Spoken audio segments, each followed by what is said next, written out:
Ano yan? Sa dahilang ito ay bahagi na ng ating personal na karanasan sa halos 2 dekada at hanggang ngayon ay nasa atin pa. Tuloy. Palatandaan itong kasalukuyang krisis ay tila sapat na malinaw. Pareho nagsasabi niya, no? Hindi tayo naninira sa Iglesia Katolika. Dapat ding matupad ang susunod na bahagi na may kinalaman sa atin ng mga Iglesia ni Cristo ngayon. Ano po yung ikalawang bahagi ng hula?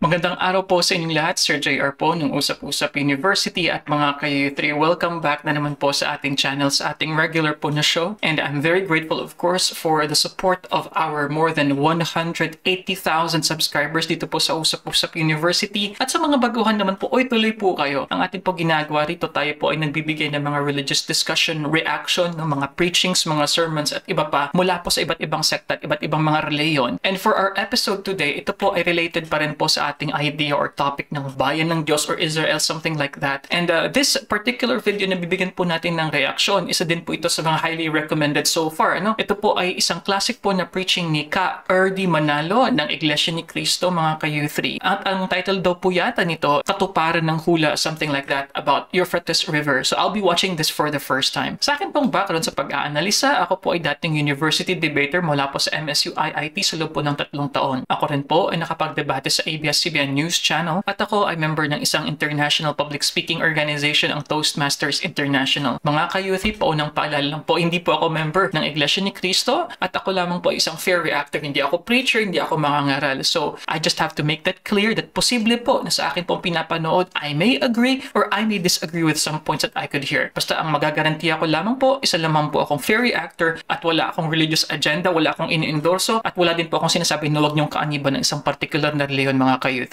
Bago ko po pala makalimutan, if you like these kinds of contents, mga ka-youth, mga religious discussions na ginagawa natin sa U3, please click like. Malit lamang po yung action pero para sa amin po napakalaki na po yan kasi when you do that, you're recommending this video sa iba din po ng mga viewers po ng YouTube. So, if everything now is ready, mga ka-youth, sabayan niyo po ako. Let us watch this video together. Let's go.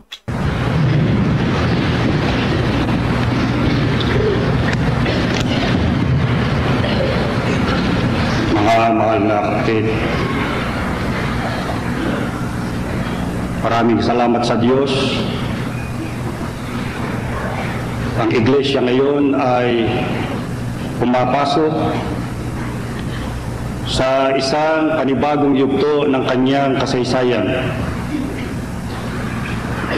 At kayo na mga kapatid sa loob ng Iglesia,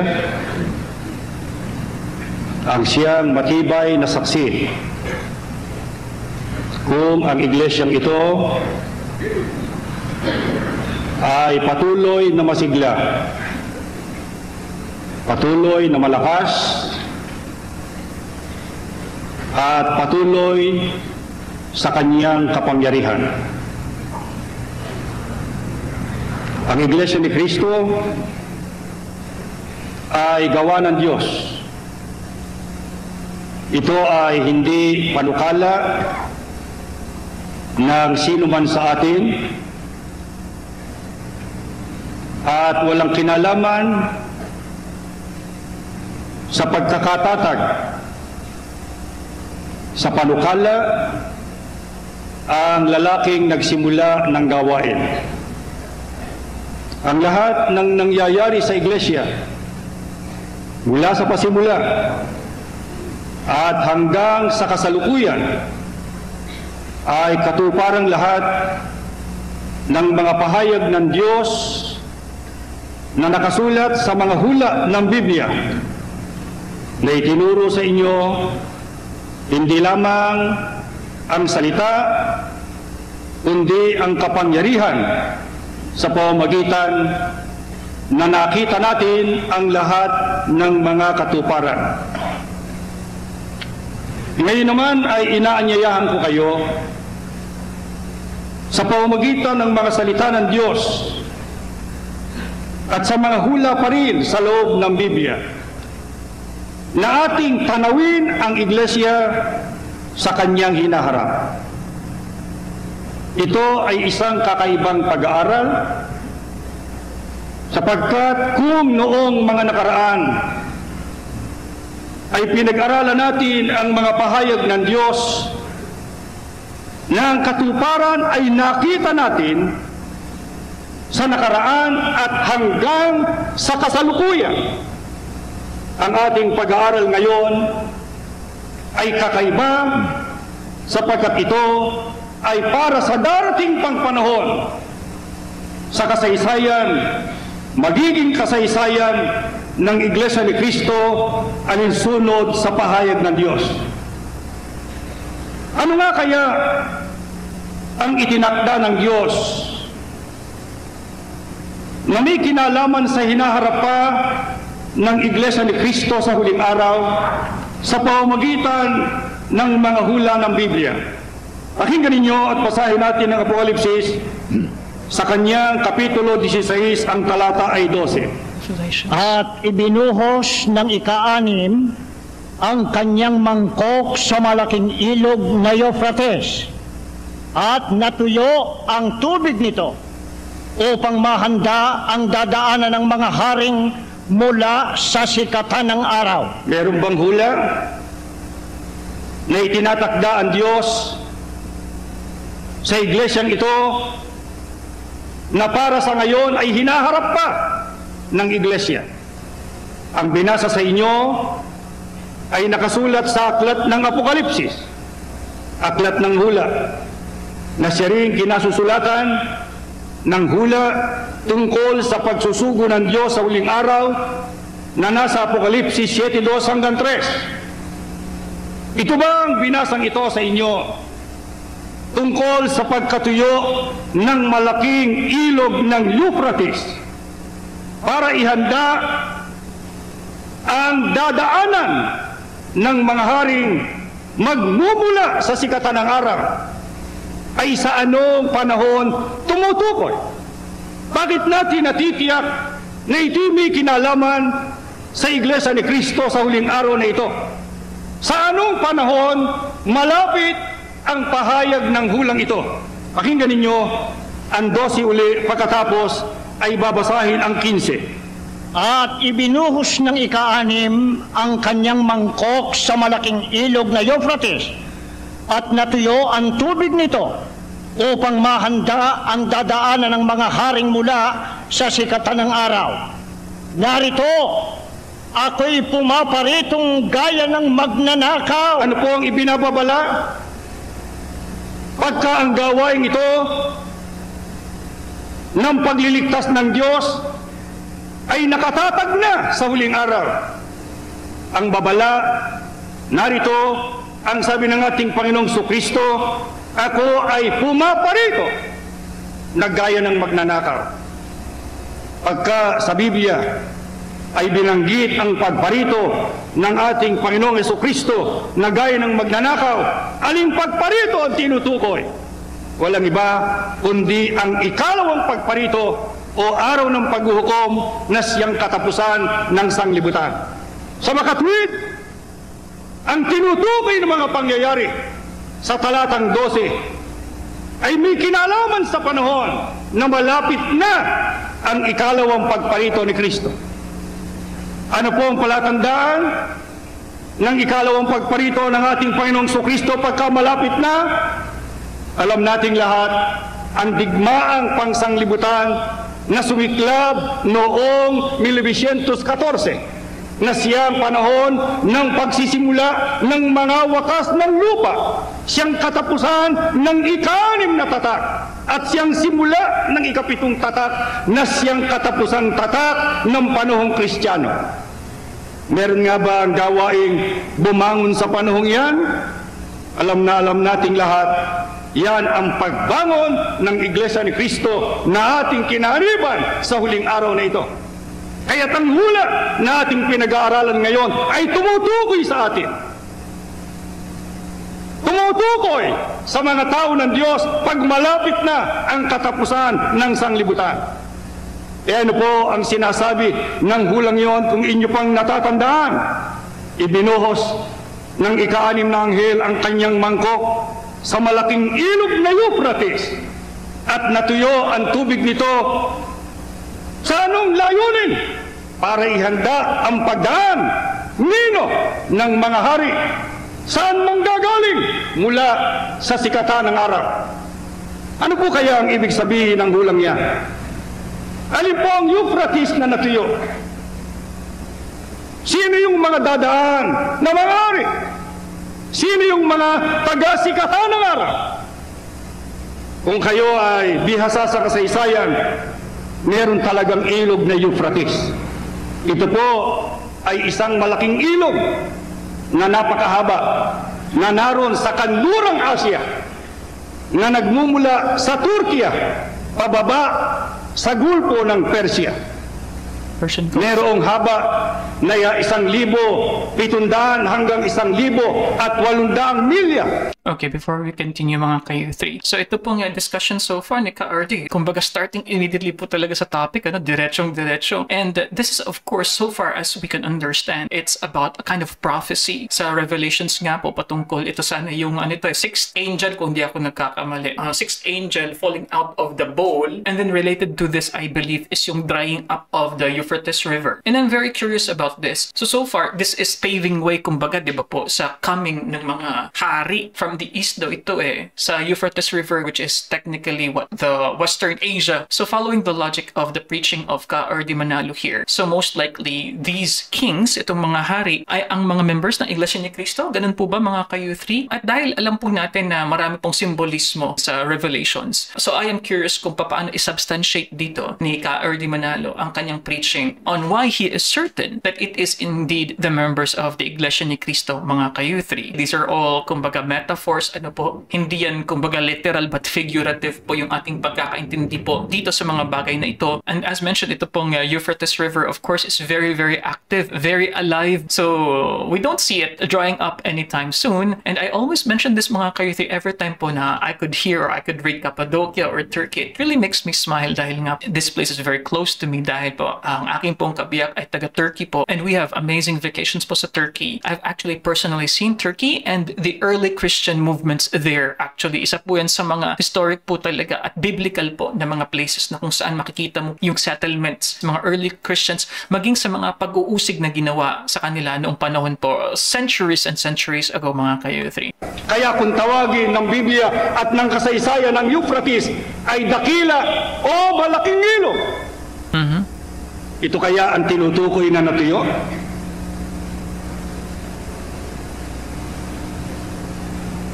Alinsunod po sa mga nag-aral ng Biblia, lalong-lalo na sa nag-aral ng Apokalipsis, na alam na ang pananalita ng Apokalipsis, ang karamihan ay sumasagisag o nagsasagisag o naglalarawan. Ano po ang inilalarawan ng pagkatuyo ng ilog ng Euphrates? Pakinggan ninyo ang isang aklat na isinulat ni Lockyer na pinamagatang Revelation sa pahina 238. Pakinggan ninyo ang pahayag na ito. Ang pagkatuyo ng ilog Euphrates ay lumalarawan sa Babylonia mismo na nasa lugar na iyon. Alin daw po ang tinutukoy noong hula sa Apokalipsis na pagkatuyo ng ilog Euphrates? Yon ay lumalarawan sa Babylonia, sapagkat ang Babylonia ay mismong naroon sa ilog ng Euphrates. E baka sabihin ninyo, ang batayan ba natin ay itong mga komentarista ng Biblia? Ang pinagbabatayan ba natin sa pagpapaliwanag at pag-unawa ng hulang yan ay ang mga scholar ng Biblia? Wala ho bang patunay ang banal na kasulatan na yung pagkatuyo ng ilog ng Euphrates ay tumutukoy labang kanino? Pakinggan ninyo sa Jeremias 50:38 at pagkatapos ay 35. Ang pagkatuyo ay nasa kanyang tubig at mga tutuyo. 35. Hindi, tuloy mo yun sa itong basay. Pati na Emeng. Ulitin mo sa 38 yan. Isang tagtuyo sa kanyang mga tubig. Kita nyo? Binabanggit ang pagkatuyo ng mga tubig. Ang nabasa natin kaninang natuyong tubig ay ang sa ilog ng Euphrates. Tuloy mo. Ang mga ito ay matutuyo. Tuloy. Isang tabak laban sa mga taga-Babylonia pahayag ng Panginoon. Ano po ang sabi ng Panginoon Diyos? Ano raw ang kahulugan ng pagkatuyo ng mga tubig na tinutukoy ng mga tubig, ang tubig sa ilog Euphrates? Ito ay isang tabak, ibig sabihin isang parusa, isang kapahamakan laban sa mga taga-Babilonya. Kaya mga kapatid, ang matutuyo ay ang Babilonya. Ang Babilonya sa Apokalipsis, yung mga nag-aral ng Biblia, at testigo ko ang mga ministrong nakikinig sa akin at ang mga kapatid na nakakaalala ng hula sa Babilonya. Ang Babilonya ay nakaupo sa maraming tubig na lumalarawan sa mga bayan, mga bansa, mga wika. Pero yun ho bang pagkatuyo ng Euphrates ay naganap na alinsunod sa kasaysayan? Tandaan natin, ang ating pinag-aaralan ay para sa hinaharap. Ang Apokalipsis ay nasulat ng panahong Kristiyano. At ang tinutukoy ng Apokalipsis ay para pa sa darating na panahon pag malapit na ang wakas. Pero meron na hubang naganap na pagkatuyo ng Euphrates alinsunod sa tala ng kasaysayan. At ano po ang ibinunga? At papaano ito nangyari? Pakinggan ninyo dito sa aklat ni Phillips na pinamagatang Exploring Revelation sa pahina 205. Pakinggan ninyo ang sabi ng aklat na ito. Ibinuhos ng ika-6 na anghel ang laman ng kanyang mangkok sa malaking ilog ng Euphrates. Sixth angel. At natuyo ang tubig nito upang maihanda sa pagdaan ng mga hari mula sa silanganan. Ang Babilonya at ang lahat ng kinakatawan nito ay malapit ng bumagsak. Sa gayong paraan ay muling nauulit ang kasaysayan dahil sa ang matandang Babilonya ay bumagsak nang inilihis ng mga hukbo ni Ciro na Persiano ang tubig ng Euphrates upang mapabilis ang kanilang pagpasok sa lungsod. Meron ho bang naganap na pagkatuyo ng ilog ng Euphrates noong unang panahon? Merong binabanggit dito na nangyari sa matandang Babilonya.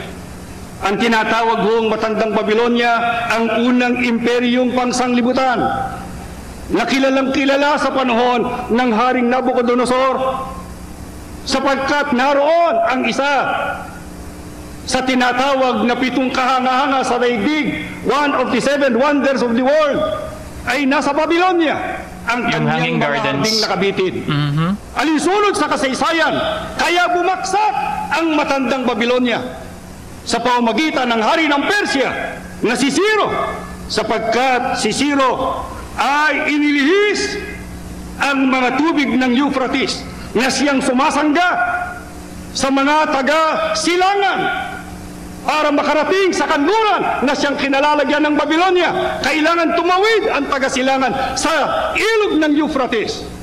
Ano ang ginawa ng hari na si Ciro na taga-Persia para pasukin ang Babilonya, para ibaksak ang kaharian ng Babilonya?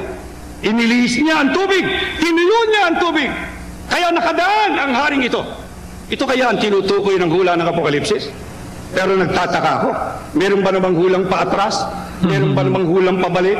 Kaya ang sabi ho rito ay mauulit ang kasaysayan. Okay, before we continue mga kayuthi, dun lang po sa idea ng Hanging Gardens of Babylon, no? This is quite well known, kumbaga, ano yan the wonders of the ancient world. Pero I have to just emphasize mga kayuthi, this is debated as to its actual existence, yung Hanging Gardens of Babylon, dahil po walang Babylonian text, and it's quite strange. Ano, sa isang quote-unquote architectural wonder, kumbaga, is walang Babylonian text po na nakasulat na nagre-refer sa kanilang actual na gardens, mga kayuthi. At ang mga references po na quote-unquote na may existence nga daw po nito is coming from Roman or Greek text pa po mga kayuthi. Wala po pong ebidensya for its actual existence. But anyway, going back to what Ka-Erdi here is saying. So I like how he mentioned mga kayuthi kanina na ang learning daw natin sa Biblia especially is for the future, para sa hinaharap. At this particular time mga kayuthi, ang discussion na po is revolving around the drying up of the Euphrates Euphrates River. Although sa kanyang substantiation mamaya, I am curious kung ano po yung sasabihin niya po further, especially on the word kings, mga ka-U3. If these are members of the Iglesia ni Cristo, I wonder bakit po kaya kari ang pagkakadescribe? So, all members of Iglesia ni Cristo are considered to be kings from a particular kingdom? The next question there would be, if there is king, who will be the subjects? Dahil syempre, ganun po yung power dynamics, diba? If there is a king, dapat merong mga subjects. So, sino ang isa-subjugate nila in the future? And the next question here is, are we truly at the end times, mga ka-U3? Because I have mentioned this one too many times. Even like a couple of years after the existence of Jesus Christ, dahil nga po sa ideya, lalong-lalo na po sa mga Hudyo na they considered Jesus to be not the Messiah, dahil he was quote-unquote a failure. So marami na po iba't ibang mga sekta ang nagsasabi after Jesus' death about the doomsday, mga ka-U3, about the second coming of Christ, second coming of any kind of deity, any kind of Messiah, mga ka-U3. So I am curious ano po yung perspective dito ng Iglesia ni Cristo. So anyway, let's continue.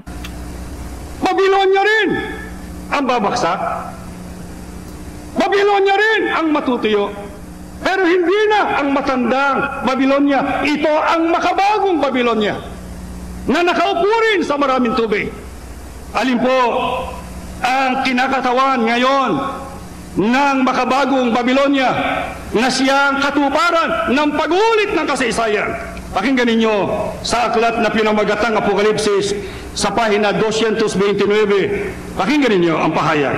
Nang ang sinaunang Babilonya, Yun ang matandang Babilonya, ay nasa kasikatan nito, ang masaganang mga tubig ng Euphrates ay naging pangunahing bahagi ng kanyang mga depensa.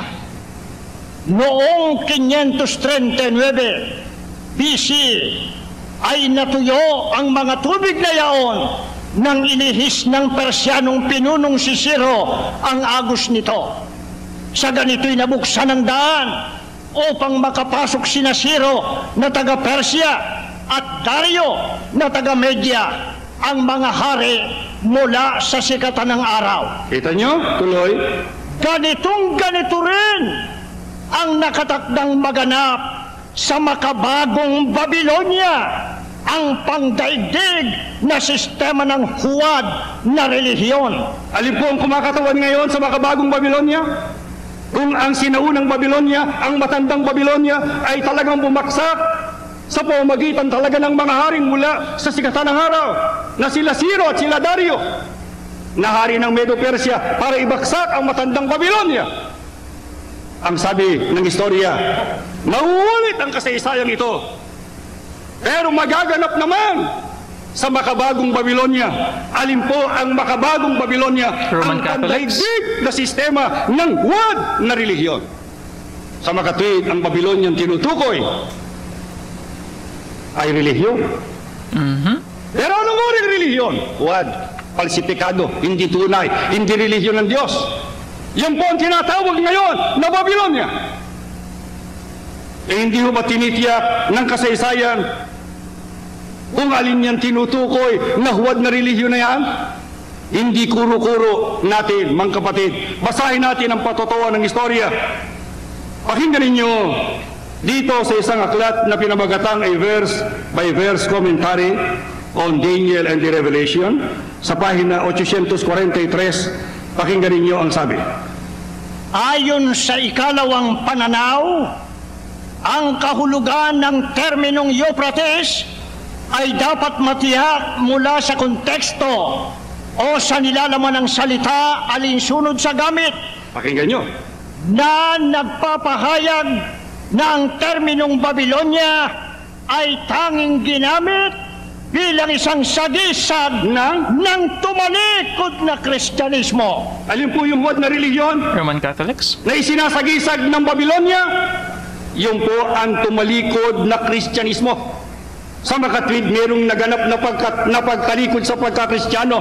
Ang Kristiyanong tinutukoy ang mga taong kaanib sa tunay na iglesia ng ating Panginoong Jesucristo. Ang tunay na iglesia ng ating Panginoong Jesucristo ay itinatag ng ating Panginoong Jesucristo at pinangasiwan ng mga apostol ng siya umakyat sa langit.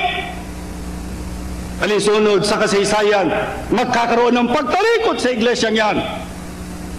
At ang magsasagawa ng pagtalikod ay isang huwad na relihiyon na ang pinakasagisag niya sa Apokalipsis ay ang makabagong Babilonya. Alin kaya itong tumalikod na ito sa pagkakristyano at papaano ito nakatulad ng Babylonia? Bakit ang tumalikod na ito sa pagkakristyano ay itinulad sa Babylonia? Pakinggan ninyo ang aklat ni Lahey na pinamagatang Revelation sa pahina 231 hanggang 230. O Babylonia ay itinayo ni Nimrod. Genesis 18 hanggang 10. Tuloy.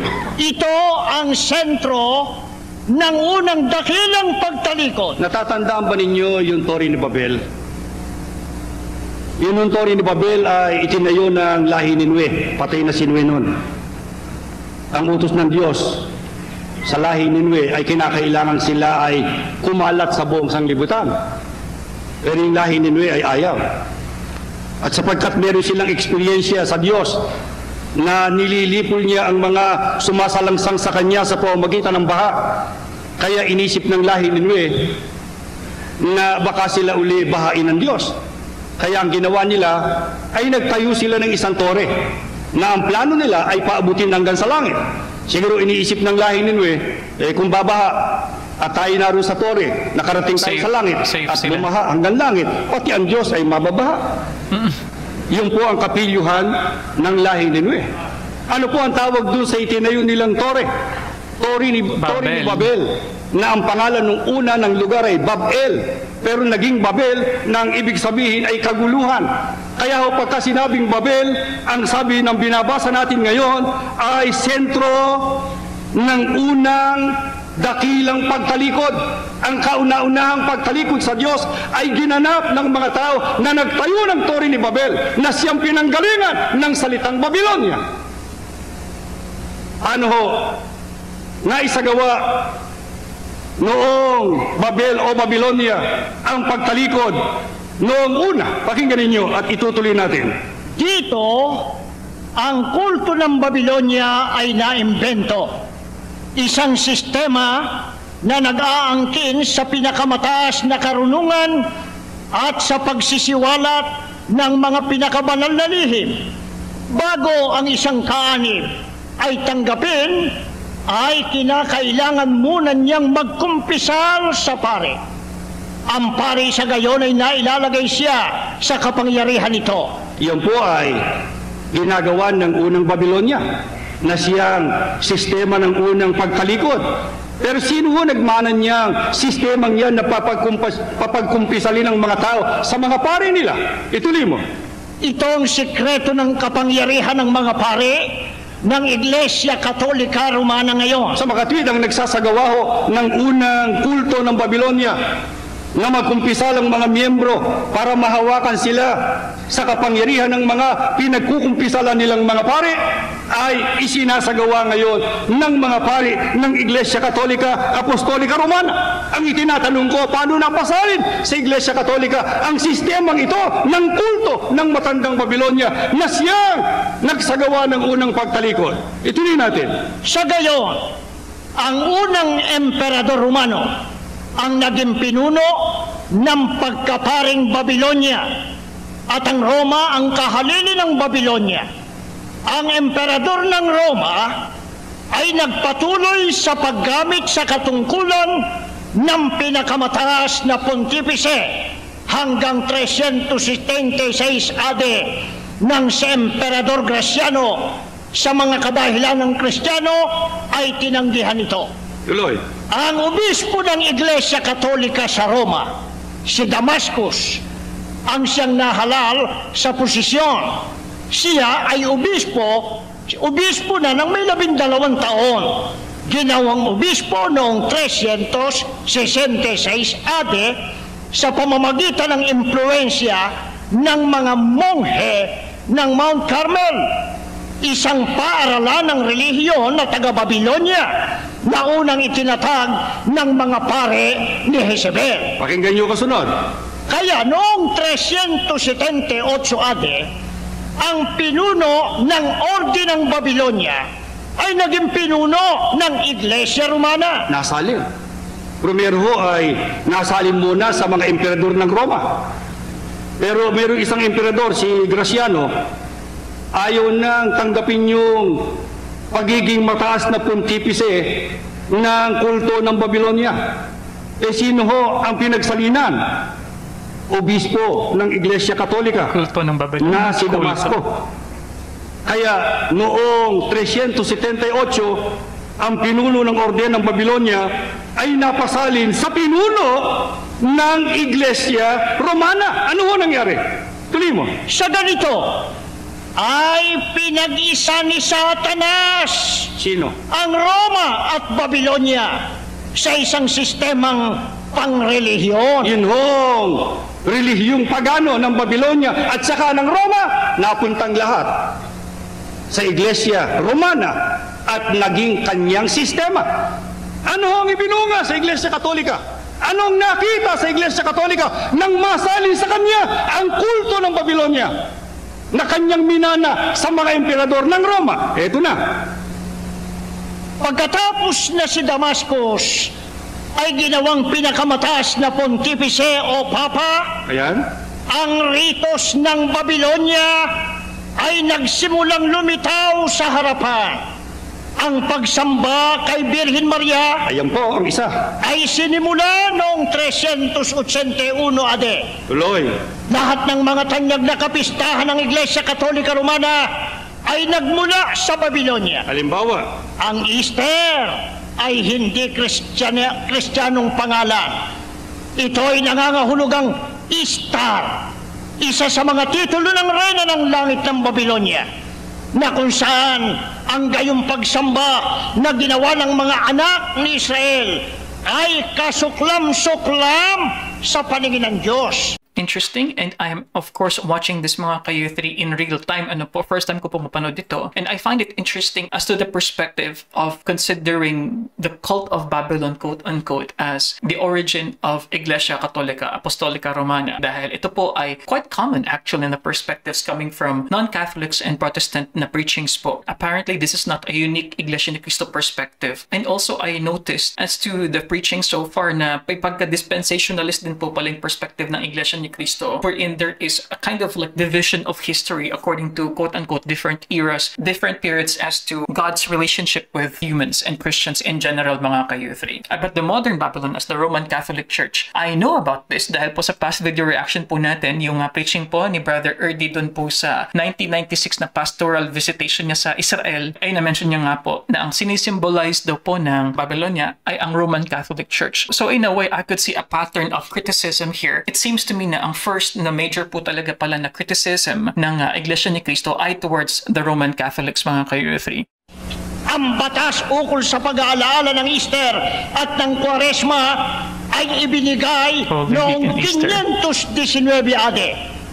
Ang Rosaryo 519. ay nagmula sa pagano. hindi ba mga gawain ng Iglesia Katolika yan? Tuloy pa. Walang kautusan sa mga salita ng Diyos para sa paggamit ng tanda ng krus. Saan ang galing yan?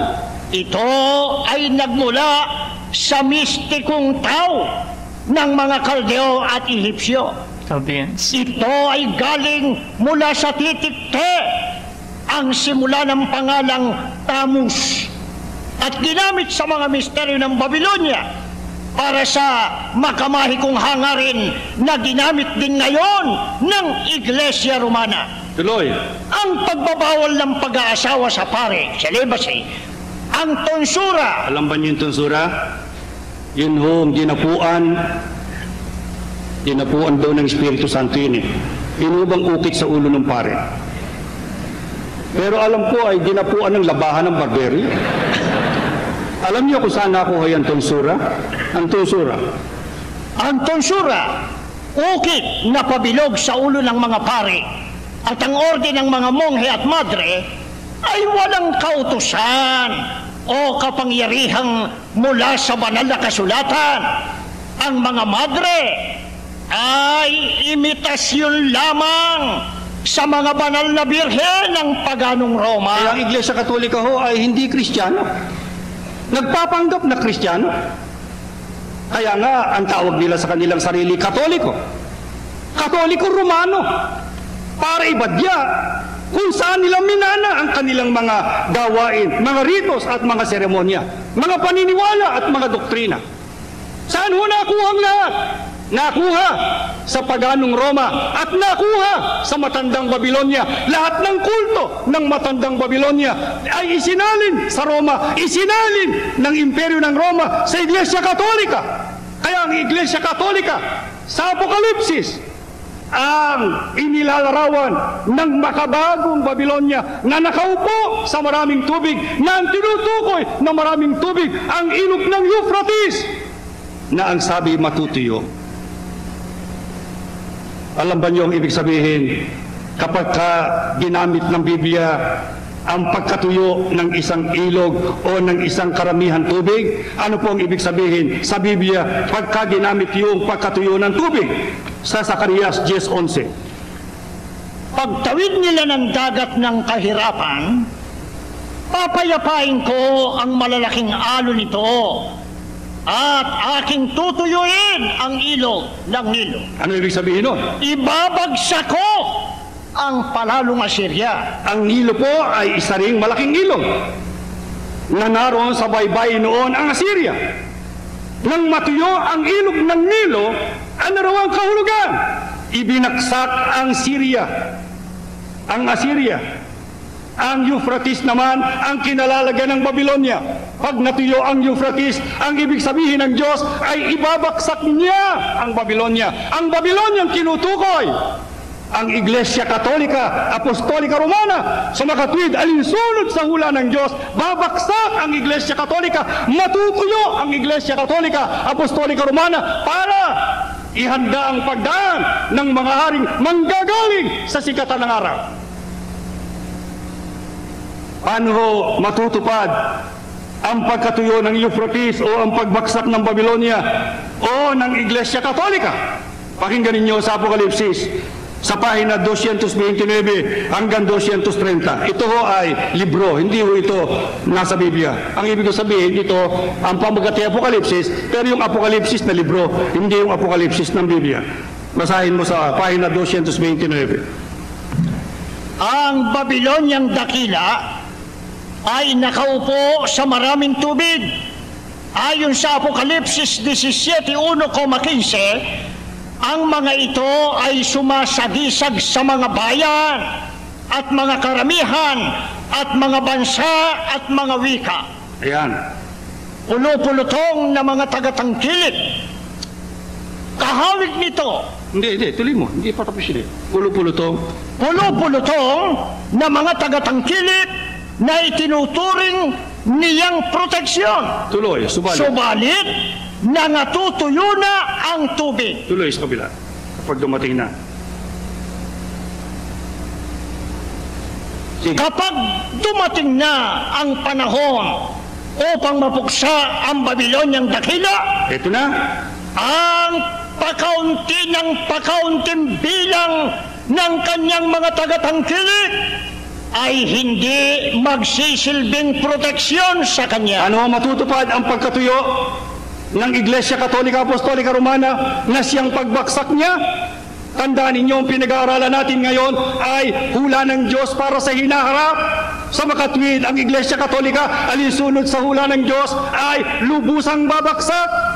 At ang simula ng kanyang pagbaksak, uunti ng uunti ang bilang ng kanyang mga tagatangkilik na siyang nagsisilbing proteksyon niya.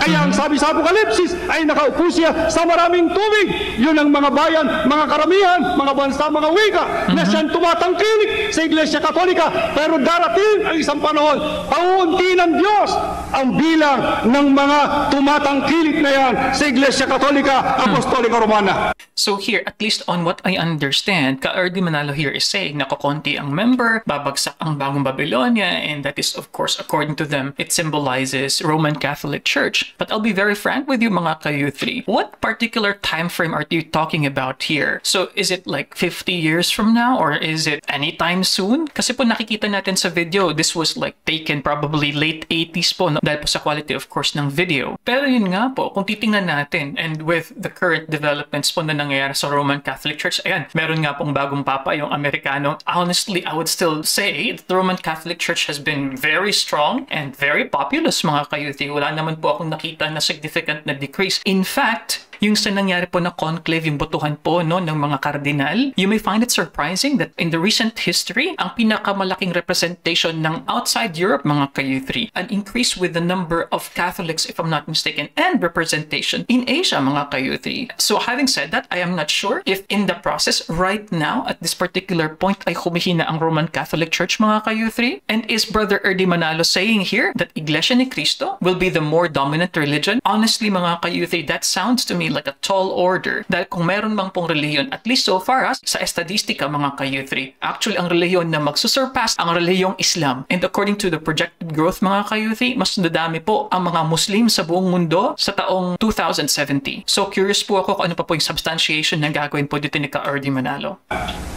Yan ho ba ay natutupad na? Hindi pa natin nakikita ang lubusang katuparan sapagkat ang pinag-aaralan natin ay para sa hinaharap.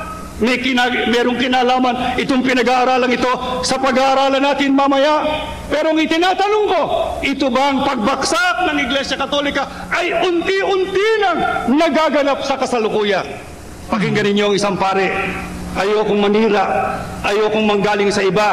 Ito ay si Father Richard McBrien na sumulat ng aklat na Catholicism. Pakinggan ninyo sa pahina 12. Tila napakasimple kung ilalarawan ng kasalukuyang krisis ng Katolisismo. Nasa krisis po Iglesia Katolika. Ano yan? Sa dahilang ito ay bahagi na ng ating personal na karanasan sa halos 2 dekada at hanggang ngayon ay nasa atin pa. Tuloy. Palatandaan itong kasalukuyang krisis ay tila sapat na malinaw. Pareho nagsasabi niya, no? Hindi tayo naninira sa Iglesia Katolika. Talaga silang sira. Ang Iglesia Katolika ay pinatutunayan ng pare na nasa isang malaking krisis. Ano ho yung krisis na yan? Ang malaking pagbaba sa bilang ng mga dumadalo sa misa. Hindi ho ba? Paunti na ng paunti ang mga tumatangkilik sa kanya. Ito ho ay pang buong mundo, hindi sa Pilipinas lang. Itanong ninyo sa mga kapatid nating nasa Italia. Mayroong iglesia sa Roma, ang Iglesia ni Cristo. At kasalukuyan kami humahanap na maaari nilang maging sambahan. Ang question lang, ang inyaalok, yung mga matatandang simbahang nangakasara na ng Iglesia Katolika. Tinatanong ko lang sa mga kapatid, paano yung mga multo sa loob niyan? Ano gagawin natin doon sa mga mamaw, sa mga momo na naririyan sa loob? Alam niyo, sabi ng mga kapatid, nagtataka rin sila sa Pilipinas kung bakit iniintindi pa Iglesia Katolika. Pero sa mismong sentro ng Iglesia Katolika sa Roma ay hindi pinapansin ng Iglesia Katolika. Kaya nagsasara ang kanilang mga simbahan. Sa iba't ibang panig ng daigdig, lalo na sa Amerika, ay nagre-rebelde ang mga paring Amerikano laban sa Papa at sa kapangyarihan ng Papa. Ituloy natin ito kung ano pa ang palatandaan ng unti-unting pagkatuyo, pagkasira at pagbagsak ng Iglesia Katolika.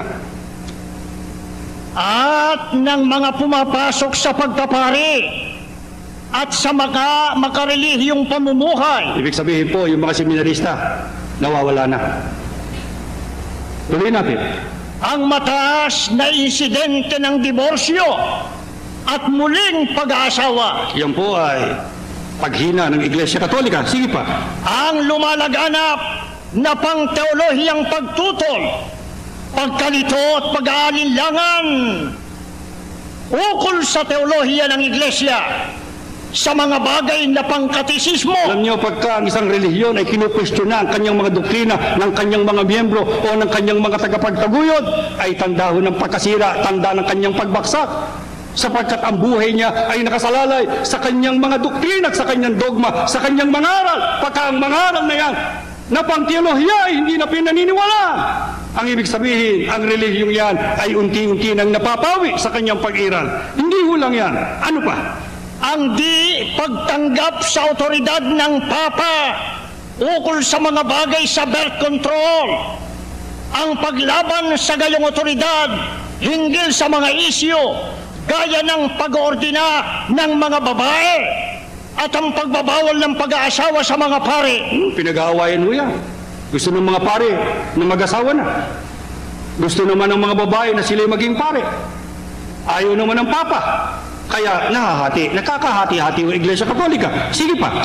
Ang paglayo ng damdamin ng mga kabataan sa Iglesia Katolika. Yan po ang patunay ng pare na si McBride na ang Iglesia Katolika ay nasa malaking krisis, nasa paghina, nasa kanyang pagbaksak. Bakit ho nagkaganyan? Kung tignan natin ang Iglesia Katolika ay napakalakas at napakamakapangyarihan. Palibhasa ito'y isang pandaigdig na organisasyon. Ano dahilan? At ito'y humina. Ano ang dahilan? At ito ay bumabaksak. Sino ho ang may kagagawan ng nagiging pagbaksak ng Iglesia Katolika? Ang babasahin sa inyo ay sinulat ng isang dating pare, si Malachy Martin. Pero nananatiling scholar ng Batikano. Ang pamagat ng kanyang libro ay kapansin-pansin, The Decline and Fall of the Roman Church. Ang paghina at ang pagbaksak ng Iglesia Romana. Yun ang pinag-uusapan natin ngayon. Ang itinatanong ko sa inyo, sino ang responsable sa pagbaksak na ito at paghinang ito ng Iglesia Katolika na siyang katuparan ng pagkatuyo ng Ilog Euphrates? 258. Si Eugenio Pacelli.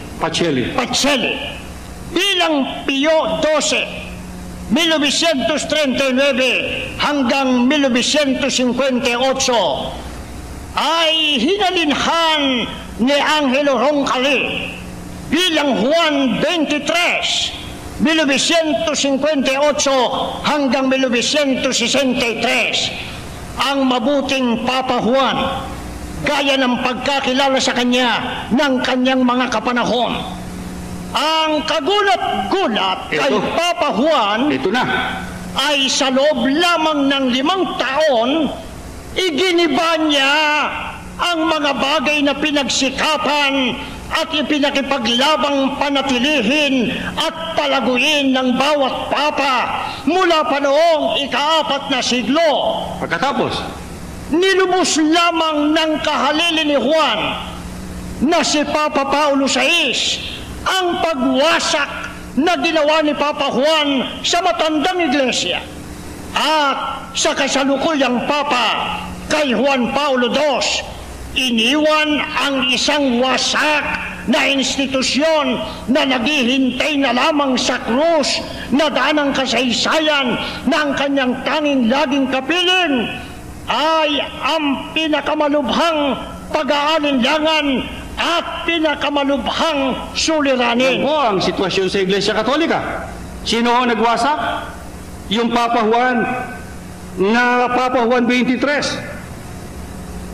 Nasa loob ng 5 taon, alam nyo, yung Papa Juan na yan, ang siyang tumawag ng Konsilyo sa Vaticano numero 2.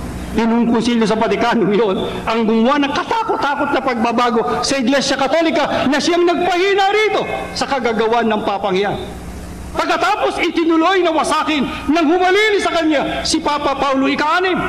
At yung kawawang Papa ngayon na biyahe ng biyahe kung saan-saan para kanyang sinupin ang natitira sa Iglesia Katolika. Ang sabi dito, naiwan sa kanya ang isang wasak na institusyon. Ibig ko lamang mapansin nyo, mga magulang at mga kapatid, na nakikinig sa akin dito ngayon sa santuario at hanggang doon sa tabernakulo, hindi ba nyo napapansin ang katuparan ng mga salita ng Diyos?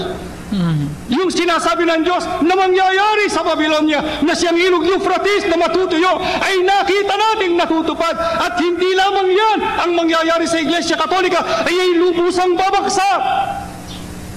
Okay, pasensya na po ka-RT, I just have to pause there. And mga ka-youth, ano po kayang ibig sabihin exactly ng tuluyang babagsak? Dahil honestly mga ka-youth, I think we are highly underestimating the ability for religions to be resilient. Yun po isa sa mga bagay, at least in my understanding and in my experience of learning about different religions mga ka-youth.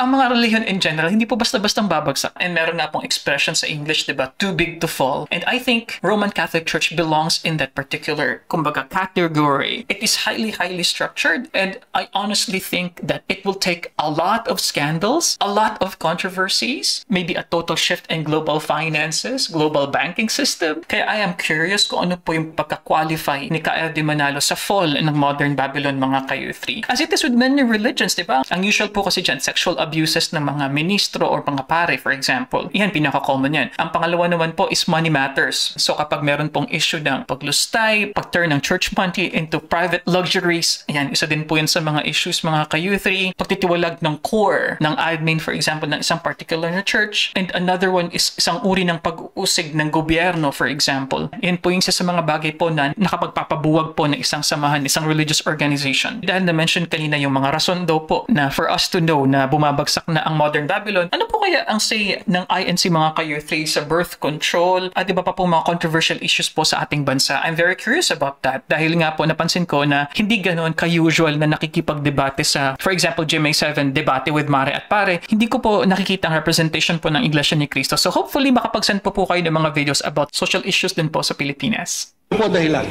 Ano dahilan? At ibabaksak ng Diyos itong iglesyang ito na naging makapangyarihan sa buong sanlibutan at nakikita na nga ang kanyang pagbaksak. Basahin natin uli ang Apokalipsis 16:12. Basta na po, leader.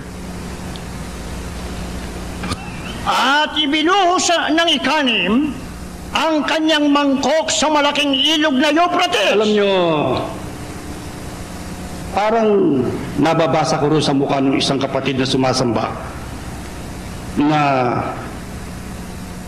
baka naman itong nangyayaring ito sa Iglesia Katolika maremedyohan pagdating ng araw. Oo nga, humihina siya ngayon. Pero marami naman ng ikang organisasyon humina pero nakarecover, nakabangon. Ang itinatanong ko muna bago babasahin niya ni kapatid na Emeng, mapipigil pa kaya itong paghinang ito at pagguhong ito ng Iglesia Katolika? Ituloy natin yung binabasa mong aklat bago natin iwan sa pahina 11.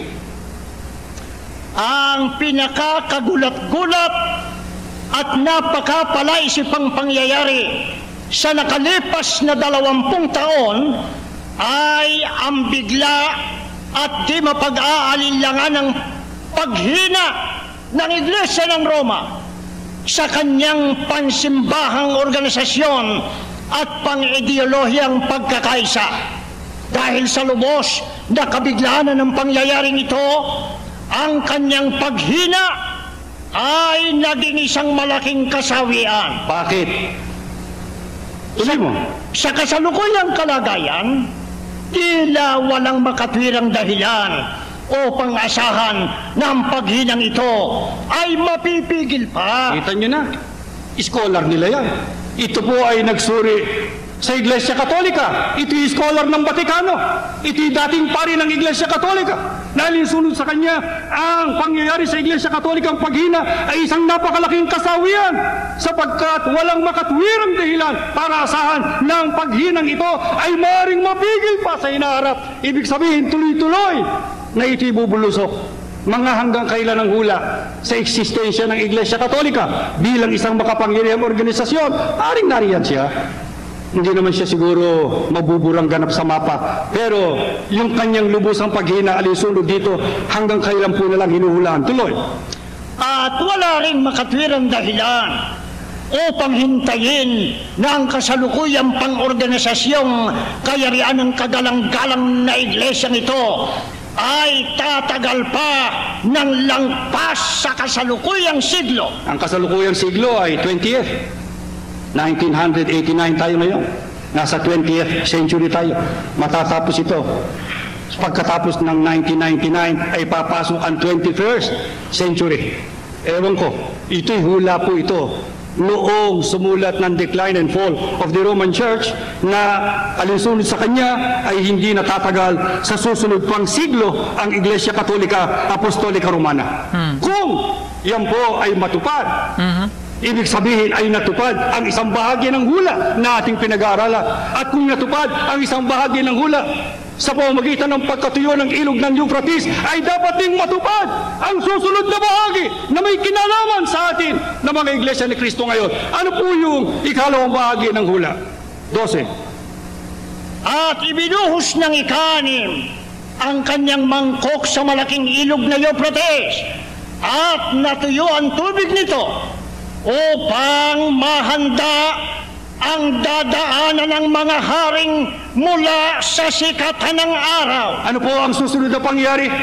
Pagkatiyong-tuyo na ang ilog ng Euphrates, paunubos ng gumuho ang Iglesia Katolika, Apostolika Romana, inihanda ang pagdaan ng mga hari na manggagaling sa sikatan ng araw. Noong ang mga haring yan ay sina Ciro at sila Dario sa matandang Babylonia. Hari sila ng Medo-Persia. Nagdaan sila sa Euphrates. Nanggaling sila sa silangan o sikatan ng araw. Kinawid nila para makarating sa Babylonia at ibaksa ang matandang bansa. Pero ito naman, sino itong mga hari ito? Ito yung mga makabagong hari. Pero alinsunod po sa Biblia. Hindi alinsunod sa alinmang referensya, alinsunod sa banal na kasulatan. Sino po ang tinatawag na mga hari? Apokalipsis 5:9 hanggang 10 sa King James Version sa salin sa Pilipino. At sila'y umawit ng isang bagong awit na nagsasabi, ikaw ang karapat-dapat na kumuha ng aklat at magbukas sa mga tatak nito sapagkat ikaw ay pinatay at tinubos mo kami sa Diyos. Tandaan po niyo yun. Tinubos mo kami sa Diyos. Paano? Sa pamamagitan ng iyong dugo mula sa bawat lahi at wika at bayan at bansa. At ginawa mo kaming mga hari at saserdote sa aming Diyos. At kami ay maghahari sa ibabaw ng lupa. Sino po ang pinatutunayan ng Biblia? Na ginawa ng Diyos na hari, maghahari sa ibabaw ng lupa, yung mga tinubos ng dugo ng ating Panginoong Jesucristo. Para sa Diyos, sila yung mga hari. At mga saserdote pa ng dakilang Diyos. Eh sino ho yung mga tinubos na yan ng dugo ng ating Panginoong Jesucristo? Pakinggan ninyo ang salin ni Lamsa sa Gawa 20:28. Ingatan ninyo kung gayon ang inyong sarili at ang buong kawan na sa kanila inihalal kayo ng Espiritu Santo na mga katiwala upang pakanin ninyo ang Iglesia ni Kristo na binili niya ng kanyang Sino dugo. po ang binili? Sino ang tinubos ni Kristo ng kanyang dugo? Yun ang Iglesia ni Kristo. Ano ang tinubos ng dugo ni Kristo? Ginawang mga hari. Sa makatwid, sino ang mga hari tinutukoy na magdadaan pagkatuyo ng Babylonia o ng Iglesia Katolika? Ang mga Iglesia ni Kristo manggagaling sa sikatan ng araw. Siguro itatanong ninyo, paano naman naging hari ang Iglesia ni Kristo? Salat-salat ng kapatid yung ulo niya at hinahanap yung kanyang korona. Ako pala hari. Paano ako naging hari? At kailan ako maghahari? Itanong natin sa Biblia, Apokalipsis 26. Bakit po ang Iglesia ni Kristo ay tinatawag ng mga hari? Paano at kailan sila maghahari? Mapalad at panalang makalakip sa unang pagkabuhay na maguli. Sa mga ito'y walang kapangyarihan ng ikalawang kamatayan, kundi sila'y magiging mga saserdote ng Diyos at ni Kristo at mangaghaharing kasama niya sa loob ng 1,000 taon. Maghahari nga ho ba ang Iglesia ni Kristo? Opo. Kailan? Pagkatapos na maganap ang unang pagkabuhay na maguli, na sa mga nabuhay na yan, wala nang kapangyarihan ng ikalawang kamatayan at sila'y dadalhin sa itaas sa langit para magharing kasama ni Kristo sa loob ng 1,000 taon. Kaya ang tawag sa mga Iglesia ni Kristo na makakasama ni Kristo sa pagkabuhay na maguli ay mga hari. Yun ho ba ay pinatutunayan ng mga scholar ng Biblia? Alinsunod ho ba sa mga nagsipag-aral ng Biblia, yun hong sinasabi sa binabasa nating hula na pagkatuyo ng ilog Euphrates at pagdaan ng mga haring mula sa sikatan ng araw? May kinalaman nga ho ba yan sa Iglesia ni Kristo?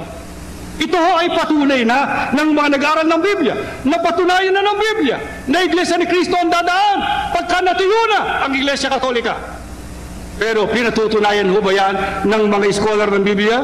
Pakinggan ninyo ang Matthew Henry's Commentary on the Whole Bible sa volume 6 sa pahina 95. Okay, before we continue mga ka-youth, while I do appreciate yung mga references po na ginagamit dito, pero mostly I notice mga American po, mga Western po na mga Bible scholars. So I think I have mentioned this to mga ka-youth sa atin pong past video reaction. I wonder, meron po bang local and thriving na scholarships within Iglesia ni Cristo mga ka-youth? Because here's my concern. I really think that a particular religion should have their own biblical scholars, and then this should be based, at least on my perspective, being an academic like myself, sa po kong dating professor. I think rightful lang po na ang gagamitin po is academic po na style ng research, di ba po? That would strengthen a particular church's stand. So what I noticed here so far, ginaganon pa nga po yung mga libro ni Brother Emil, I noticed mga ka-youth na yun nga, mga Western scholars po usually. Anyway, I like how KRD actually anticipated some of the questions, like especially sa members ng Iglesia ni Cristo, paano magiging considered as hari, mga ka-youth, and when would it happen? And KRD actually mentioned here, sa pagkabuhay ng maguli, mga ka-youth, this is when it will happen. Ang mga members nga po ng Iglesia ni Cristo will be kings, and they will be joining Jesus Christ sa kanilang pong paghahari in 1,000 years. As to the age of this particular na video, I'm happy na na-mention nga na it was in 1989 pa, 36 years ago mga ka-youth. And according po sa kanilang binasa sa mga Bible scholars po, they are guessing the downfall of Roman Catholic Church. So this was in 1989, in 11 years. Although mga ka-youth, it was not mentioned kung paano, yun nga po yung tanong ko paano mapapabagsak, quote-unquote, fully ang isang particular na church. Pero dahil hindi pa ito nangyayari, na hindi pa bumagsak totally ang Iglesia Katolika Apostolika Romana, so we may think then na hindi pa nag-uumpisa itong hula patungkol po sa mga members ng Iglesia ni Cristo that will be coming over because the river of Euphrates already has dried up, mga ka-youth. Ang pagkatuyo ng ilog, na noon ang ilog ay nagkaloob sa siyudad ng Babylonia ng kayamanan, pangangailangan at lahat ng uri ng tulong. Sa pamamagitan nito, ang daan ay naihanda para sa mga hari ng silangan. Kung gayon, maaaring ang ganap na pagbagsak ng kapapahan, ang pag-alis sa mga balakid na ito, ang magbibigay daan kapwa sa mga Hudyo at ibang mga bansa sa silanganan na makapasok sa Iglesia ni Cristo. Sa makatwid, kahit ang mga nagsipag-aral ng Biblia ay naniniwala na yung mga haring magmumula sa sikatan ng araw ay may kinalaman sa Iglesia ni Cristo at sila'y dadaan pagkatuyo na, baksak na ang Iglesia Katolika Apostolika Romana. Pero aling Iglesia ni Cristo yan? Yung bang Iglesia ni Cristo sa Jerusalem na pinangasiwa ni Cristo at ng mga apostol? Ito pong Iglesia ni Cristo ito, itong mga haring ito ay manggagaling sa sikatan ng araw. Alin pong gawain niyan sa sikatan ng araw? Iglesia ni Cristo rin. Pakinggan ninyo sa Apokalipsis 7:2-3. At nakita ko ang ibang anghel na umaakyat mula sa sikatan ng araw, nataglay ang tatak ng Diyos na buhay, at siya'y sumigaw ng tinig na malakas sa apat na anghel na pinagkaloob ang maipahamak ang lupa at ang dagat, na nagsasabi, huwag ninyong ipahamak ang lupa, kahit ang dagat, kahit ang mga punong kahoy, hanggang sa aming matatakan sa kanilang mga noo ang mga alipin ng ating Diyos. Alin pong gawain niya na Iglesia ni Cristo rin? Yan po ang pinangasiwaan ng anghel o sugo na umaakyat mula sa sikatan ng araw o sa silangan o sa Pilipinas, na dalaan tatak ng Diyos na buhay, ibig sabihin ng Espiritu Santo at ang karapatan sa pangangaral ng Ebanghelyo. At anong ginagawa niya? Nangangaral siya, nagtatatak siya. Kanino? Sa mga tao na tinatawag at kinikilala ng mga alipin ng ating Diyos. Sa makatwid, magkakaroon ng Iglesia ni Cristo sa Pilipinas, nasisimulan ng isang sugo na hawak ng Diyos at pinagkalooban ng kapangyarihang mangaral ng dalisay na Ebanghelyo. Ano po ang ibig sabihin? Na siya umaakyat mula sa sikatan ng araw, ang isang kahulugan ay nanggaling siya sa silangan, sapagkat ang silangan ang itinuturing na sikatan ng araw. Pero meron pa po bang ibang kahulugan? Meron pa bang ibang paggamit ang sikatan ng araw? Pakinggan ninyo Unfolding the Revelation by Ron Alan Anderson sa pahina 76. Ang anghel na umaakyat mula sa silanganan, nataglay ang tatak. Ang salitang anghel na ginamit bilang sabisag sa Apokalipsis ay nangangahulugan na sugo o pasugo. ang anghel na ito o pasugo ay nagtataglay ng tatak ng Diyos na buhay. Pakinggan niyo po. Sa ilang mga salin ng Biblia ay mababasa na umaakyat mula sa sikatan ng araw. Ito ang mas totoong salin. Lumilitaw na ang paraan sa halip na ang lugar ang binigyang diin. Ano po ibig sabihin, no? Yung sikatan ng araw ay paraan. Hindi lamang lugar. Lugar, pag ang pag-uusapan ay silangan. Pero meron pang ibinabadya ang salitang sikatan ng araw. Yung paraan ng pagsikat ng araw. Ano raw yun? Tuloy mo. Habang ang araw ay umaakyat, na ang mga sinag nito ay nakalihis at tila walang lakas. Subalit, nararagdagan ng lakas at kaluwalhatian hanggang sa marating nito ang kaitaasang lugar. Kaya ang gawain ng anghel o pasugong ito ay kumikilos sa pagsulong na may lubhang malakas na impluensya hanggang sa ang gawain nito ay matapos sa kalakasan at kapangyarihan ng buong mundo ay naliwanagan ng kanyang kaluwalhatian. Ano raw po ang ibig sabihin ng sikatan ng araw ay nagbabadya rin ng paraan ng pagsikat ng araw? Ang sabi, ang araw, pagka umaakyat na ang mga sinag nito'y nakalihis at wari bagang walang lakas. Pero ito ang wiki nadadagdagan ng lakas at kaluwalhatian hanggang sa marating nito ang pinakamataas na lugar. Eh anong ibig sabihin niyan? Sa gawain ng anghel na umakit sa sikatan ng araw. Ang gawain daw ng anghel o pasugong ito ay kumikilos sa pagsulong ng lubhang malakas, ang impluensya, hanggang sa marating nito ang kalakasan at kapangyarihan sa buong mundo ay maliwanagan ng kanyang kaluwalhatian. Yan po ang gagawin ng Diyos sa iglesyang ito. Tutuyuin muna niya ang Iglesia Katolika sapagkat sagabal sa pagsulong ng Iglesia ni Cristo, pumipigil sa kaluwalhatian ng Iglesia ni Cristo, kaya tutuyuin niya ang ilog para maalis ang depensa ng Iglesia Katolika. Para padaanin niya ang pasugong ito na mula sa sikatan ng araw na kailangang lumakas, kailangang sumulong, kailangang maging makapangyarihan, kailangang makarating sa buong mundo. Yan ho ba ay unti-unti na rin nagkakaroon ng katuparan? Ano ho ba ang isang palatandaan ng kaluwalhatian ng Iglesia ni Cristo na mula sa sikatan ng araw? 59:19 ng Isayas. Sa gayoy, katatakutan nila ang pangalan ng Panginoon. Ibig sabihin, ikikilalanin. Yung pong katatakutan dito yung termino ng Biblia. Pagkatakot ay pagkilala. Ulit. Sa gayoy, katatakutan nila ang pangalan ng Panginoon mula sa kaluluran at ang kanyang kaluwalhatian ay mula sa sikatan ng araw. Pagka ang nasa sikatan ng araw ay nakararating na sa kanyang kaluwalhatian, ano ang palatandaan? Matatakot at kikilalanin ang Diyos ng mga taga-kanluran. Hindi natin inaasahan sapagkat tayo ay walang malay sa mga panukala ng Diyos.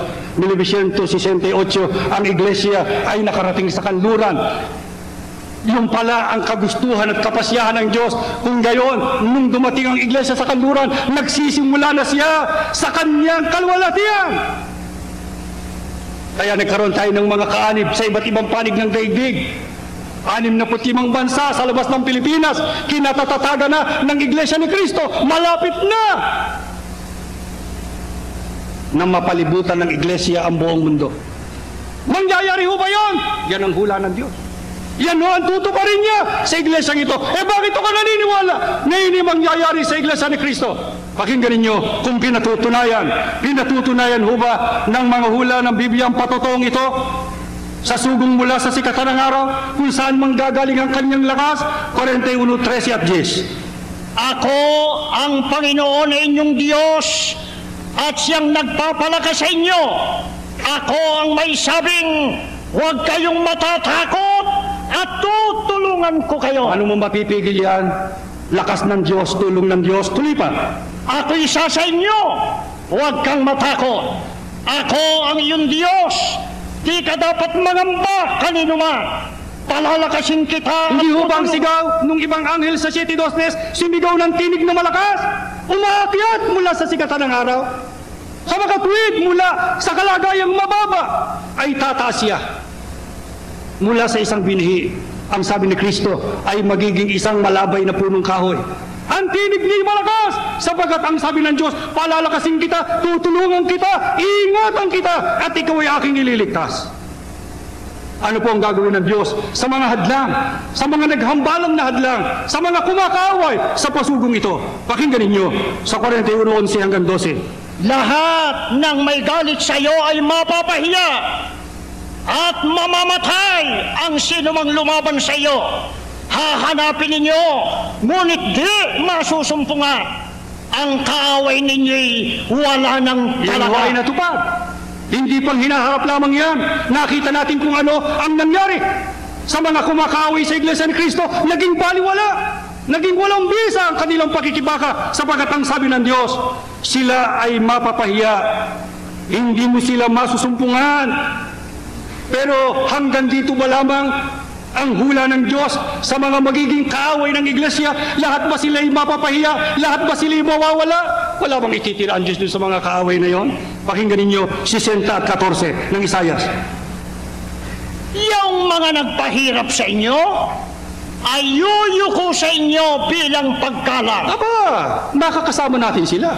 Kikilalanin nila ang Iglesia. Darating ang panahon yung mga kaaway na yan, igagalang ang Iglesia, yuyuko sila sa Iglesia. Bakit? Tuloy pa. At ang lahat namang nagtakwil sa inyo'y magpapatira pa sa inyong paanan.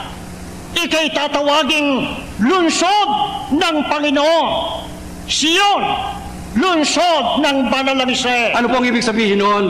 Yung mga nagtakwil sa iyo ay magpapatira pa sa iyong paanan. Ano ho ba ang simulang kalagayan sa lipunan ng gawain ito? Subalit anong itinakda ng Diyos na magiging kalagayan niya sa hinaharap? 60:15. Ikaw noong unay kinamumuhian at di pinapansin. Hindi ba totoo yan? Itanong ninyo sa mga matatandang kapatid. Maski ngayon, sa mga liblib ng mga nayon, sa mga probinsya, sa mga lalawigan, kinamumuhian at hindi pinapansin ng Iglesia. Pero ano sabi ng Diyos? Ngunit, mula ngayon, itataas kita at dadakilain. Ano po ang sabi ng Diyos? Saan hanggang pagkamuhi, pagtatakwil ng mga kaaway? Ang sabi ng Diyos, itataas kita. Ito po sa idea ng if God is with us, who can be against us? I would be very frank with you mga ka-U3, this is not just something that was used by INC. But in most religions, hindi lamang po sa Kristyanismo, kasi iba't iba rin po na uri ng paniniwala. Lalong-lalo na po yung quote-unquote the big three coming from the Middle East, ang Judaism, Christianity, and Islam. And mabalik lang po ng kaunti mga ka-U3 sa na-mention po dito ni Brother Erdi. Narinig ko po na mas klaro, pasugo, para pong at least messenger yung ngayon po naintindihan natin. And it was also mentioned here, yung meaning po ng fear of God, no? Yung fear of God's name, ang ibig sabihin po niyan is pagkilala, recognition, mga ka-U3. And still at the latter part, Ka-Erdi here is mentioning yung Zion, which is the city of God. So my understanding, of course, is this is Iglesia ni Cristo nga po. Pero going back to the main text dun po sa Revelations kanina, yung pagpo-pour out nung 6 angel na parang sa isang bowl, sa isang mangkok, that is related with the drying up of Euphrates River. Para mas madaling makapasok, ang mga pumasok po is mga Persian, di ba po? At least in the interpretation of INC, ang East is umabot to sa Pilipinas. Pero tandaan niyo po, yung sa reference po sa nangyari is mga Persian. Ang mga Persian po actually hindi ganun kalayo, quote-unquote, nasa Western Asia din po yan. Gusto ko lang po i-mention, yung sa idea po ng East to West po kasi, it's a very common na parang idiom po yan, ano? For others, they may interpret that as God's authority being all over the world, from East to West, from West to East. And coming from the perspective of the West, ang East is yung Middle East nga, outside their territories. So even, ang Persia nga po was referred to already as the part of the East, di ba mga ka-U3? So Persia is what? Iran na po ngayon, no? Iran. At least that is my impression mga ka-U3. So please comment below what do you think about this. So anyway, let's continue. At ikaw ay aking padadakilan. Napakalaki ng plano ng Diyos sa iglesyang ito. Ano ho mangyayari yan? Ano ang itinalaga ng Diyos na ipagkaloob sa hinaharap ng Iglesia ni Cristo sa huling araw para siya maging lalong dakila, para siya matanyag, para siya lalong matanghal sa buong sanglibutan? 60:16 ng Isaias. Mapapasa iyo ang kayamanan ng ibang mga bansa. Hindi ho ba ang Babylonia ang tinutukoy?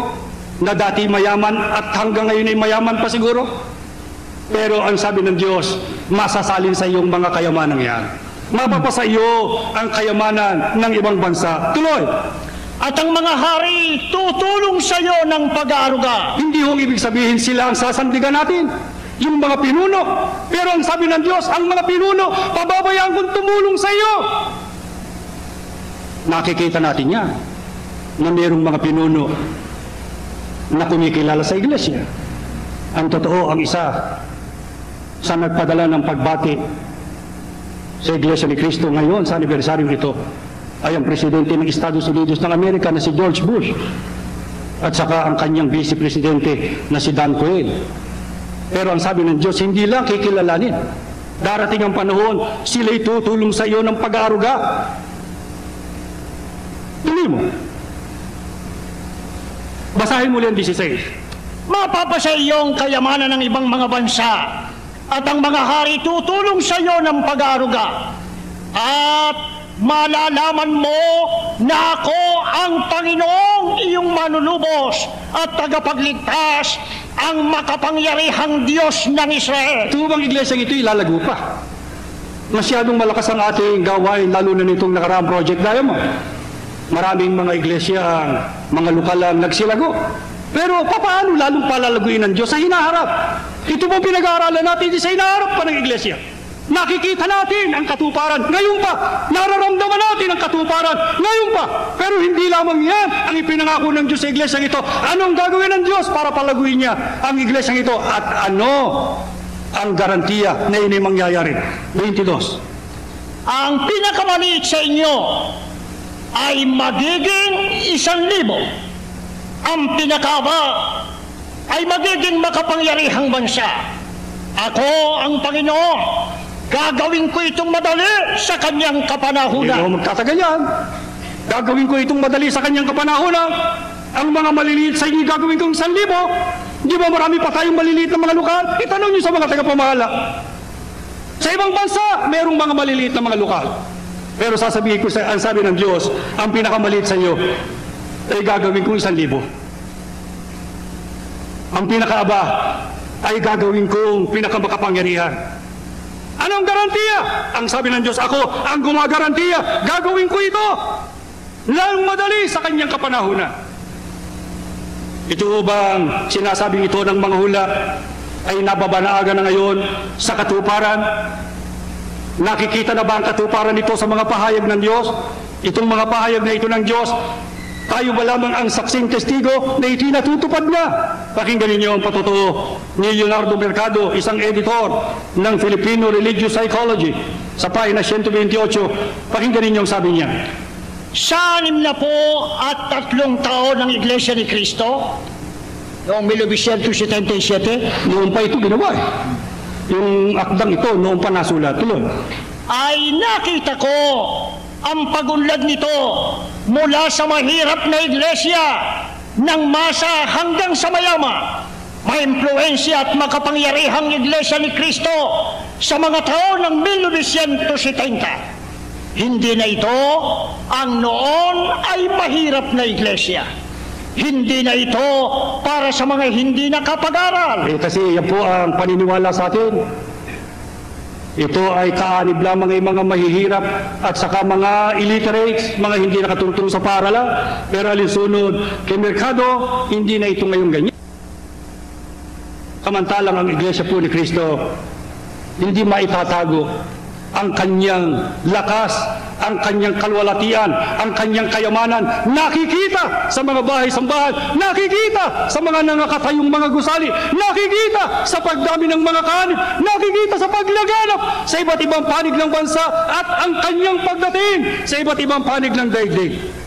Sa Pilipinas mo ba lamang kinikilala ang Iglesia ni Cristo ngayon? Pakinggan ninyo ang pag-aaral na ginawa ni Leonard Taggi, Iglesia ni Cristo, a study in independent church dynamics.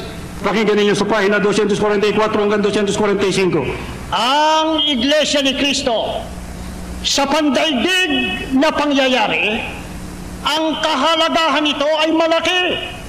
Pangunahing dahilan, Narito ay ang laki at kayamanan nito.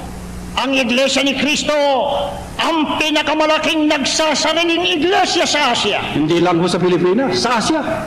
Isipin ninyo yan. Hindi ako may sabi niya. Hindi ho kayabangan niya. Tingnan natin. Bagamat hindi tinitingnan ng Iglesia ni Cristo ang sarili nito bilang bahagi ng pandaigdig na kilusang pangrelihiyon. Oo, dahil hindi naman tayo galing sa malalaking relihiyong pandaigdig, ang Katolisismo at saka ang Protestantismo. Ito'y talagang tatag ng Diyos na nagsasariling iglesia. Tuloy. Ang ibang mga Kristiyano ay dapat tumingin dito mula sa pananaw bilang pambihirang nagsasariling iglesia na pandaigdig at dapat magsikap na tumula dito bilang huwara. Sino po huwaran nila ngayon? Iglesia ni Cristo. Yung Iglesia ni Cristo kinukutya, hinahamak, na nagsimula, na kawawang-kawawa. Pero ngayon, sa awa tulong ng Diyos, dahil ng inawit natin kanina, sa pagpasok ng mga awit ay binasbasa ng Panginoong Diyos, tinulungan, pinalakas niya, at ngayon ay ginagawang halimbawa bilang pinakamakapangyarihang iglesia sa Asia at kinikilala ng buong daigdig. Ano ang pagkakilala ng buong daigdig sa Iglesia ni Cristo na narito sa Pilipinas ang simula? Ituloy natin yung binabasang yan sa pahina 7. Ang mga nagsasariling iglesia ay nagsilitaw ng may kalakasan sa marami, kundi man sa lahat, sa mga bansang mahihirap o third world. Ang isa sa pinakamalaki, pinakamayaman, at pinakamakapangyarihan sa mga iglesyang ito ay ang Iglesia ni Cristo na mabilis na lumalaki sa Pilipinas. Yan ho ang patotoo nila. Buong kapakumbabaan na tayo lumuyuko ng pagpapakababa sa Diyos. Pero ang mga kaaway na natin, sapagkat ang sumulat niyan ay kalaban ng Iglesia ni Cristo, pero hindi niya mapasinungalingan ang nakikita niya, ang Iglesia ni Cristo raw ang pinakamakapangyarihan at mabilis na lumalaking iglesia na nagsimula dito sa Pilipinas. Mga kapatid, ang ating leksyon ay sa hinaharap ng iglesia. Ang Iglesia Katolika ay bubaksak at patuloy sa kanyang pagbaksak. Ang Iglesia Katolika ay hihina ng hihina para dumaan ang paglago ng Iglesia ni Cristo. Ang Iglesia kaya ni Cristo ito ay lumubog din at kumupas katulad ng Iglesia Katolika. Anong sinasabi ng Diyos? Anong gagawin niya sa Iglesia ito? Lulubog pa ba? Kukupas pa ba? Katulad ng Iglesia Katolika ang magiging kalwalatian ng Iglesia ni Cristo ito. At bakit? Pakinggan niyo sa 20. Ang araw mo'y hindi na muling lulubog. Ang iyong buwan ay hindi na mangungulimlim. Ang Panginoon ang iyong magiging walang hanggang ilaw at magwawakas na ang mga araw ng iyong kapanglawan. Anong hula ng Diyos sa hinaharap ng iglesia nito? Ang kanya bang kalwalatian ay lilipas pa. Ang sabi ng Diyos, ang araw mo hindi nalulubog. Umakyat ka mula sa sikatan ng araw, magpapatuloy ang iyong pag-akyat.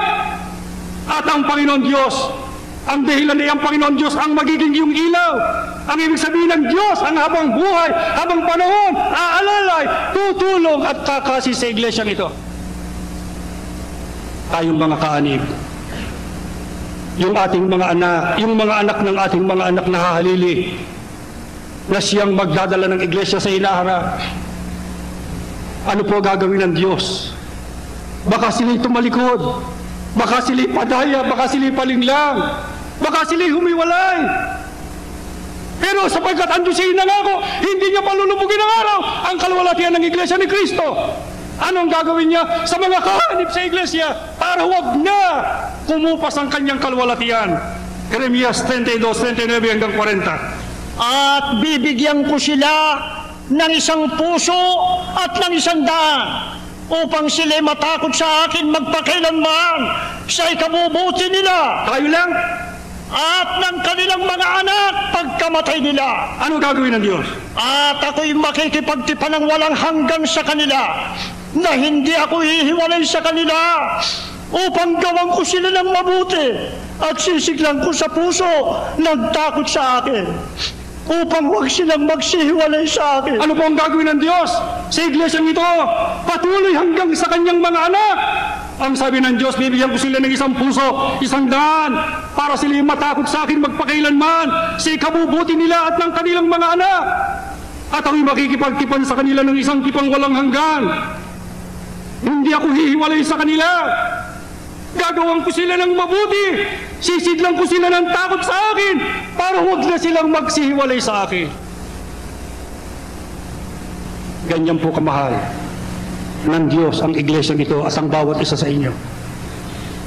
Kaya't ano ang hinaharap na itsura ng mga kaanib sa iglesia nito?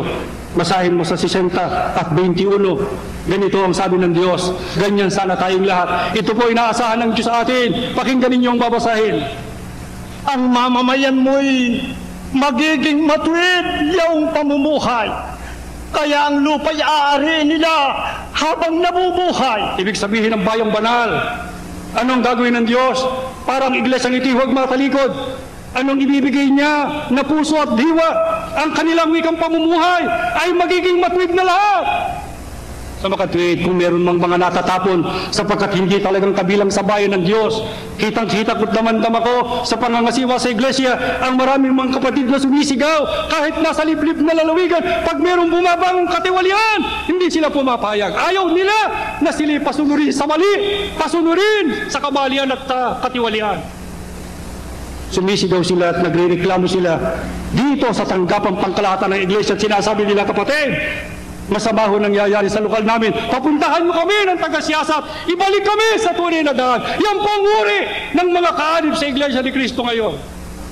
Okay, before we continue here, I like what I'm hearing here at least, no? Sa idea ng accountability na sinasabi po dito ni Brother Erdy. So, he's saying here na may mga members po na talagang nagrereklamo, ano? Kumbaga, hindi sila nagsisettle lang, no? Na may mga kamalian, katiwalaan na nangyayari sa administration. So, may term na ginamit dito si Ka Erdy. Ang gamit niya nga po, no? Nagsisiyasat. Although, I have to mention mga kayuthi na at this part, I feel this like really close to the end now. Pero nakikita ko yung emosyon ng reader, no? Si Brother Emil po yata na naririnig natin humihikbi, ano? And also narinig ko rin po na nag-crack yung voice ni Ka Erdy Manalo here. It really shows to us, of course, emotion and conviction on what they are saying. And that is something, especially kapag nasa audience ka, no? Sa mga ganito po ng mga public speaker, talagang merong effect po yan, eh. Yung the showing of vulnerability and emotion po ng isang public speaker. Napakagandang bagay po yan dahil nakakapag-relate po sila on an emotional level sa kanila po mga listeners, mga ka-U3. Very good public speaking techniques of Ka Erdy here. He gets his point across whether it's biblical or emotional, mga ka-U3.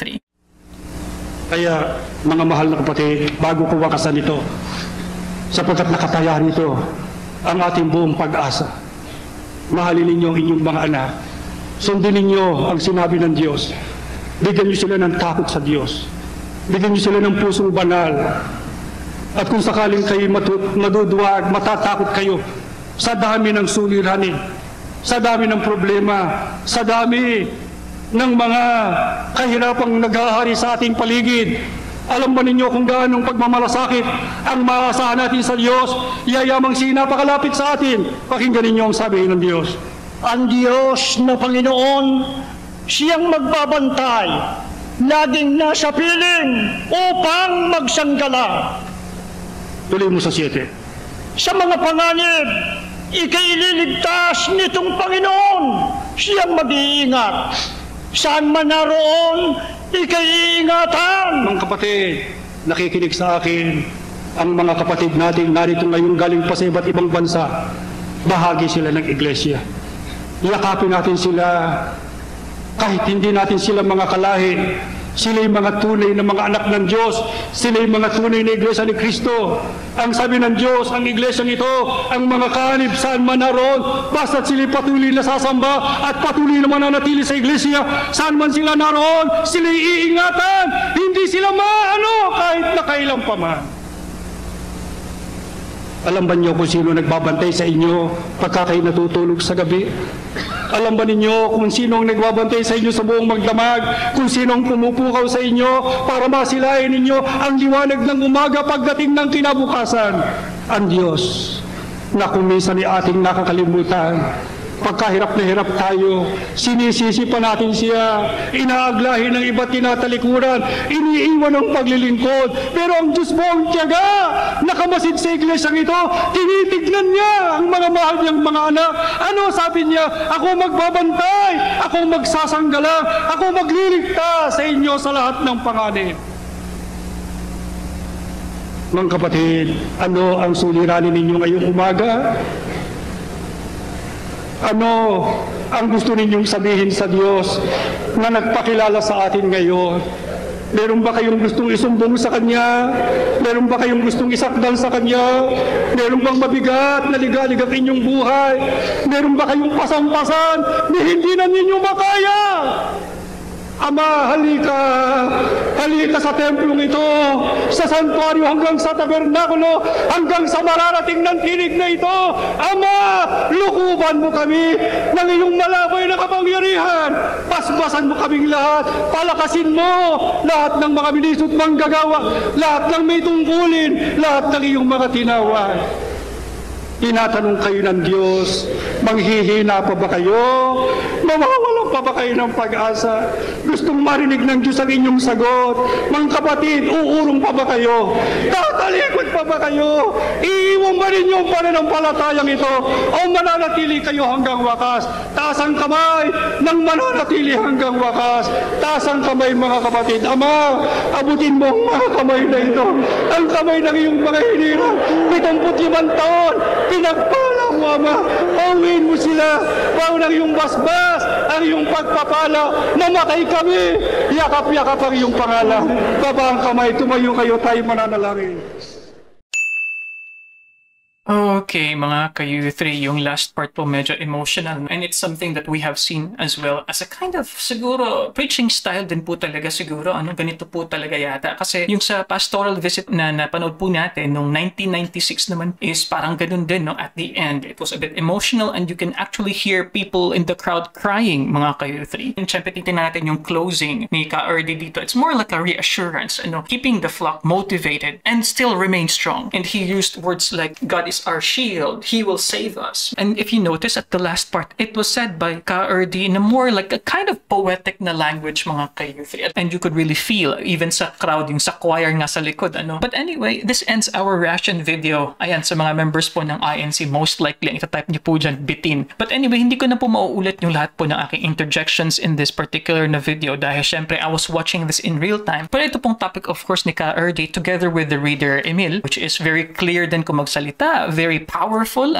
very modulated po yung voice. Isa hula nga po ng pagdadry up ng Euphrates. And the religious text used there was Apocalypse nga po with the sixth angel falling out of the bowl, and then the Euphrates River will be drying up, and then the kings from the east will enter, mga ka-U3. And of course, we also learned from this preaching na at least medyo mas klaro sa atin yung idea nga ng anghel, which was translated as pasugo or sugo, which is God's messenger, mga ka-U3. But since this video was shot in 1989, so hindi nangyari ang, kumbaga, at least minimension dito na prediction na at the end of the century, no, sa 21st century daw, ay babagsak nga po ang modern Babylon, ay hindi naman pong nangyari. And like what I said, I think most people do not understand how resilient major religions are, and it would take a lot, in my opinion, for these religions to fall down. And as to memberships naman po ng Roman Catholic Church and Christianity as a whole, Islam is becoming the world's dominant religion. It's because of many things, having more kids, having fields of concentration with population centers and populous countries, mga ka-U3, among others. Kaya nga po, I'm asking, ano po yung scenario na we are expecting coming from Iglesia ni Cristo? Does it mean global domination centuries from now? Or the current situation now where the membership, I think, and territories na may mga lokal ang Iglesia ni Cristo, the figure mentioned by Ka-Erdi was 65. So I'm guessing right now, it's 2025. It's way more than that for sure. So yun na po ba yung ibig sabihin nun? That there is a presence of every lokal in almost every country? Yun na po ba ang consider natin as domination of members of Iglesia ni Cristo, mga ka-U3? So anyway, with these kinds of questions, sana po ay masagot niyo po yung atin pong mga katanungan, lalo na po sa members ng Iglesia ni Cristo and even sa non-members po ng Iglesia ni Cristo. What do you think about this preaching by Ka-Erdi? It's classic 1989, and lahat po ng mga mensahe ninyo, pati mga like po ninyo, ay amin po talagang tinitinan at minomonitor, at lahat ng mensahe amin po talagang binabasa. And if you don't like this video, you can watch this video over here. You can also watch this playlist over here, and please subscribe kung kayo po ay baguhan, and I'll see you guys next time. Peace. Bye-bye.